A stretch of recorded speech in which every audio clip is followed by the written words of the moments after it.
Bonjour groupe! Pour mon truc numéro 7, à la demande générale, je vous montre comment faire un pain maison sans pétrissage. C'est pas très compliqué, vous allez voir. Quand on regarde la recette, des fois, ça nous angoisse un peu. Là. Moi, je me souviens que la première fois que j'ai voulu faire un pain maison, j'ai vu la recette, puis je me suis dit non. Puis j'ai essayé il y a 2 mois après parce que je pensais que c'était super compliqué quand, dans le fond, ça prend 4 ingrédients puis seulement un temps d'attente, même pas de pétrissage. Donc, avant de commencer, je vais vous dire qu'est-ce que vous allez avoir besoin parce que selon moi, selon ma recette, on peut pas faire le pain si on n'a pas un pot comme ça, là, communément appelé un Dutch oven ou un French oven, qui est comme un pot en émail avec un couvercle qui va faire comme un petit mini four lorsqu'on va le mettre dans notre four. Essayez de vous en procurer un, livraison par Kijiji, parce que sinon ça fonctionnera pas.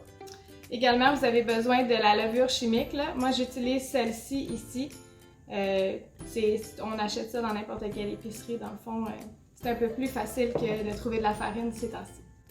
Donc, mon pain va se faire en 2 étapes. La première étape, c'est de faire le mélange qui va reposer pendant 12 heures. Dans le fond, on fait juste mélanger nos ingrédients puis on le laisse aller pendant 12 heures. Puis par la suite, on peut mettre notre pain dans le four. Donc, pour les ingrédients, c'est vraiment pas compliqué. Il vous faut 3 tasses de farine que j'ai déjà mis dans mon pot.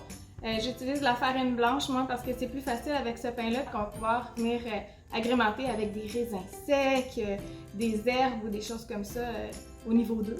Donc, 3 tasses de farine. Ensuite, 1 tasse et demie d'eau, 1 cuillerée et demie de sel à thé et la moitié d'une cuillerée de levure à thé. On mélange tout ça. En premier, on mélange les ingrédients secs dans un bol et ensuite, petit à petit, on va ajouter l'eau pendant que ça mélange. Moi, j'utilise le fouet parce que dans ma recette, c'était écrit fouetter à ma grande surprise. Mais si vous n'avez pas un KitchenAid comme ça, vous pouvez y aller à la main. À la fin, vous allez voir, je vais vous montrer, le mélange va être vraiment bizarre. Il va être vraiment mou et collant. Vous allez regarder votre mélange, vous allez dire « Ah, c'est sûr que j'ai fait quelque chose de pas correct. » C'est sûr que ça fera pas du pain. Si vous vous dites ça, ça veut dire que vous êtes sur la bonne voie. Ça va gonfler pendant les 12 prochaines heures, puis ça va changer un peu de texture, puis c'est la bonne texture à avoir pour le pain sans pétrissage. Donc, je mélange ça et on se revoit dans quelques instants.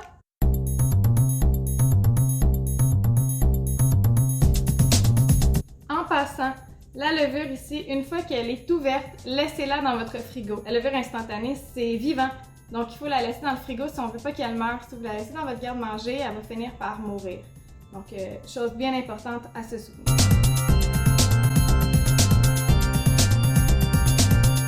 Si vous avez une texture qui ressemble un peu à ça, qui est collant et mouillé, ça veut dire que vous êtes rendu à la bonne texture.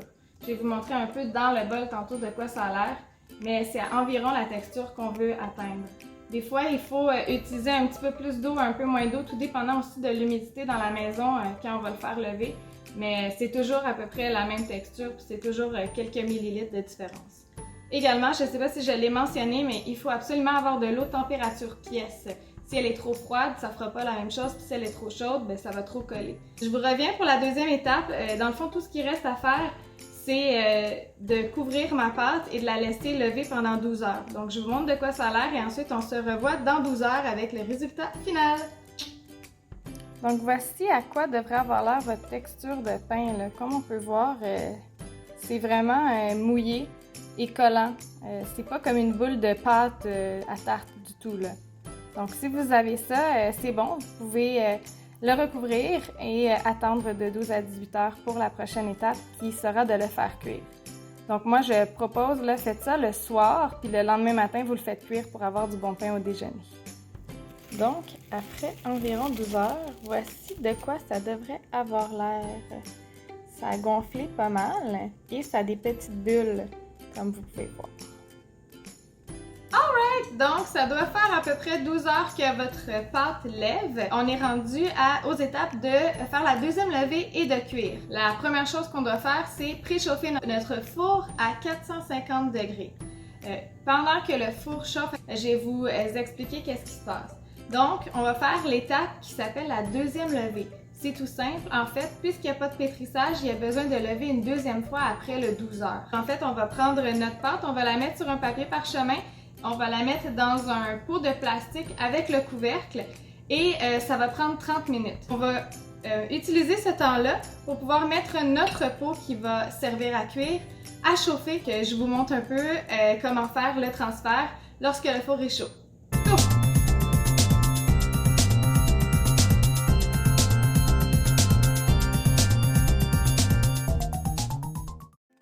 Tout simplement, on referme le couvercle. Bien entendu, lorsqu'on est rendu à cette étape-là, c'est que notre four est à 450 et qu'on a mis notre pot en même temps. Ensuite, 30 minutes et on revient.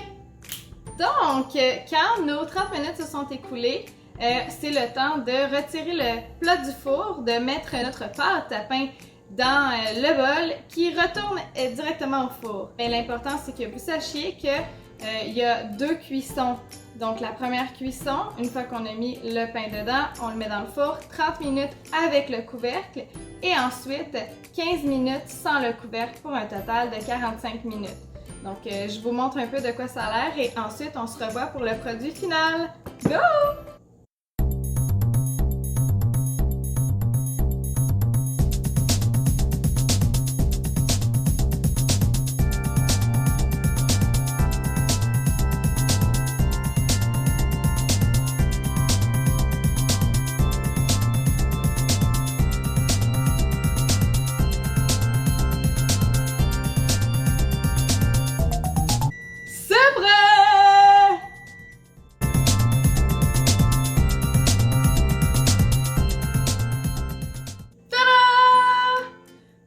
Donc, c'est comment faire du pain maison. C'est pas trop compliqué comme vous avez pu voir. Une fois cuit comme ça, laissez le pain reposer 15 minutes à peu près parce qu'il est encore très chaud.